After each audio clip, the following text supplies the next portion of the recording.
Metaldeck de Acesco, el entrepiso que se adapta a todo tipo de estructura, presenta En la Hora de la Verdad, a través de Radio Red, hoy en la historia.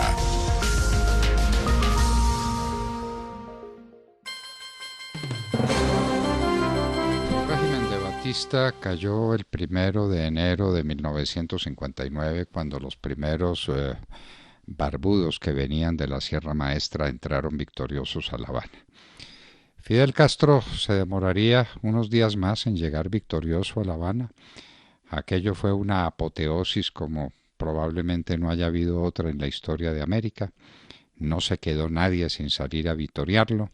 Era el héroe, era el grande que había logrado destrozar esa dictadura ignominiosa de Fulgencio Batista y de su gente. Los acontecimientos se tenían que desarrollar y había que mostrar realidades. Y esas realidades se aplicaron a la persecución de los amigos y seguidores de Batista. Muchos habían salido. El éxodo cubano empezó inmediatamente después del 1 de enero del 59 y empezó por los seguidores y por los amigos íntimos de Batista. Pero muchos o no lograron salir o no eran tan amigos de Batista como se decía.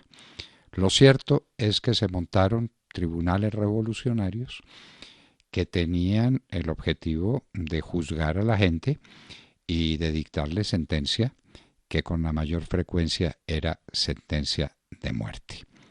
Si a la persona que juzgaban, al reo, le iba muy bien, lo condenaban a unas cárceles infames, inmundas, pero pues por lo menos le respetaban la vida.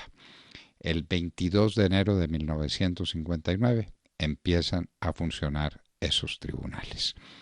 Hay un sitio famoso, hay un sitio histórico entre los que se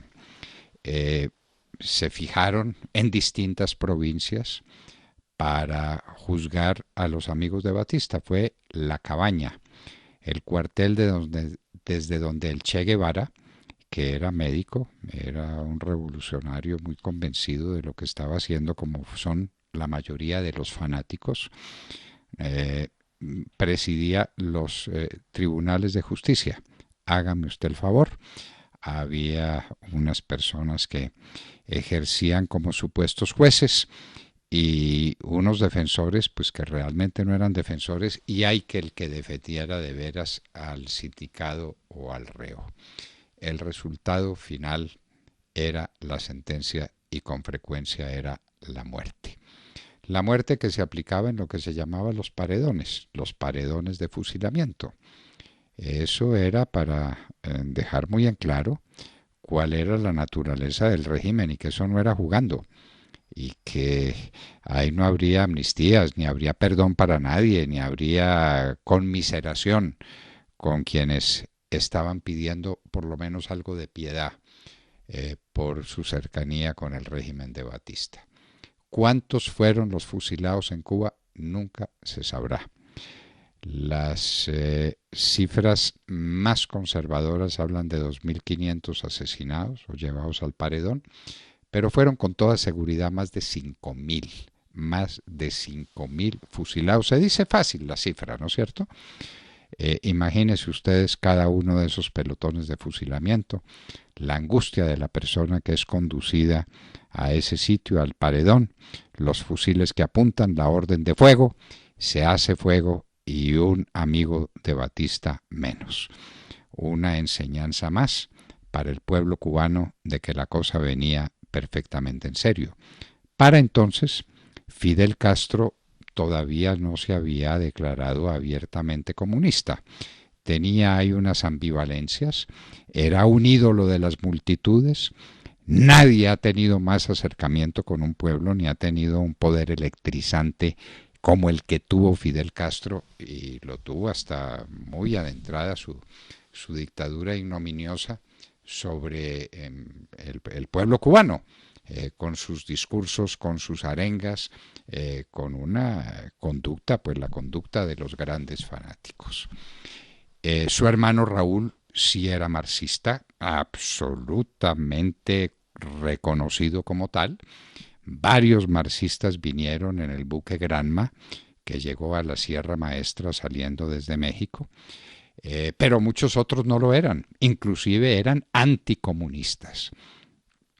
Y ahí vienen unos episodios muy duros en la historia de la Revolución Cubana, como el episodio con el grande héroe Camilo Cienfuegos, que era el hombre que tenía más prestigio después de Fidel Castro y que terminó perdido en el espacio, en un avión, y nunca más se volvió a saber de él. El juicio y la condena de Matos, otro de los grandes símbolos de la Revolución Cubana, y así sucesiva indefinidamente.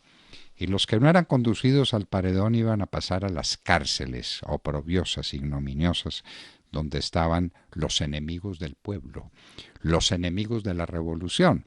Se armaron los llamados CDR, Comités de Defensa de la Revolución, unos comités integrados por fanáticos y por seguidores a ultranza de las órdenes de Castro para perseguir a los enemigos de la revolución, porque había que perseguirlos a muerte. Al mismo tiempo, se va planeando y se va proponiendo lo que era la reforma agraria, con un organismo que tenía poderes plenos para imponerla, quitando la tierra, dándole la tierra a quien la iba a trabajar. Y esos comités de defensa de la revolución estaban por todas partes y desde luego eran dirigidos por personas que estaban conducidas por un corazón fanático a ultranza. El 22 de enero empezó todo este proceso que duraría años, pues todo el tiempo de la revolución, que sigue durando en este momento. En Cuba nadie puede protestar y el que protesta se muere o va a terminar en una cárcel, como el padre de esta señora Payá que estuvo con nosotros, Osvaldo Payá, que fue asesinado por el régimen cubano hace 8 años y medio, exactamente pues en un día como hoy, 22 de enero. Esta condición de la Revolución Cubana, esta condición pavorosa del ejercicio de la fuerza, estuvo muchas veces encubierta sobre la naturaleza del régimen. Insisto, ¿era comunista o no era comunista? Fidel Castro se declararía como tal comunista. En Cuba había un viejo partido comunista que estaba bien organizado, tenía muy pocos seguidores, un régimen de unos 70.000 hombres fue lo que se estableció después, que parecía una de las cifras más bajas con respecto a cualquier nación donde se hubiera impuesto el comunismo por la fuerza de las armas. Pero estaban bien organizados, tenían todo el respaldo del gobierno castrista. Algunos habían estado en la Sierra Maestra, en su mayoría, otros no, pero estaban organizados haciendo la resistencia a Batista en las ciudades y el terrorismo en las ciudades. 22 de enero del año de 1959 empiezan los juicios y empiezan los paredones en Cuba contra todos los que se habían sido amigos o se suponía que habían sido amigos del régimen oprobioso de Fulgencio Batista, que fue reemplazado por otro peor, por el régimen cubano de Fidel Castro.